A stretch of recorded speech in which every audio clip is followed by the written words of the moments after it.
மற்றும் ஒரு அண்மை செய்தியை பார்த்து கொண்டிருக்கிறோம். புதுக்கோட்டை அருகே சாலையில் ஒரு சிறிய ரக விமானம் தரையிறங்கி இருக்கிறது. அம்மாச்சத்திரம் என்ற இடத்தில் திருச்சி புதுக்கோட்டை தேசிய நெடுஞ்சாலையில் அந்த விமானம் தரையிறங்கி இருக்கிறது. இதனால் அந்த பகுதியில் சற்றே பரபரப்பான சூழல் ஏற்பட்டிருக்கிறது.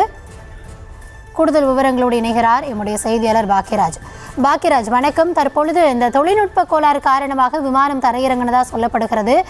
இதனை அடுத்து அந்த பகுதியில் என்ன மாதிரியான ஒரு சூழல் நீடிக்கிறது? விமானம் சரி செய்து மீண்டும் எங்கே அது எடுத்து செல்லப்பட இருக்கிறது? கூடுதல் விவரங்களை வழங்கலாம்.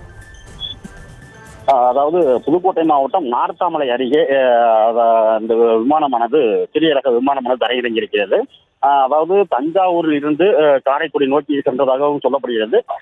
தஞ்சாவூர் விமான பயிற்சி நிலையத்திலிருந்து ராகுல் என்ற பைலட் அந்த விமானத்தை இயக்கி வந்த போது பழுது ஏற்படுவதன் காரணமாக சாலையிலேயே இறக்கியதாக சொல்லப்படுகிறது.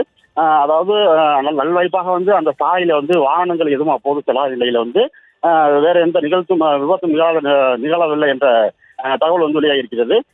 அதாவது தொழில்நுட்ப கோளாறு காரணமாகவே தான் அந்த விமானம் தரையிறக்கப்பட்டதாகவும் இதுல விமானிக்கு காயம் எதுவும் ஏற்படவில்லை என்ற முதற்கட்ட தகவல் வெளிவருகிறது.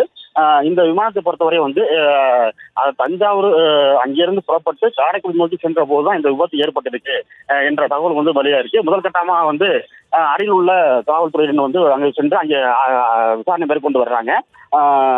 அதாவது இந்த தஞ்சாவூர் திருச்சி புதுக்கோட்டை தேசிய நெடுஞ்சாலையில ஒரு பரபரப்பாக காணப்படுது. ஏனென்றால் திடீரென ஒரு விமானம் இறங்கியதா பெரும் அச்சமான சூழல் ஏற்படுகிறது. தொடர்ந்து பொதுமக்களும் அதை காணுவதற்காக அங்கே குவிந்து வருகின்றனர்.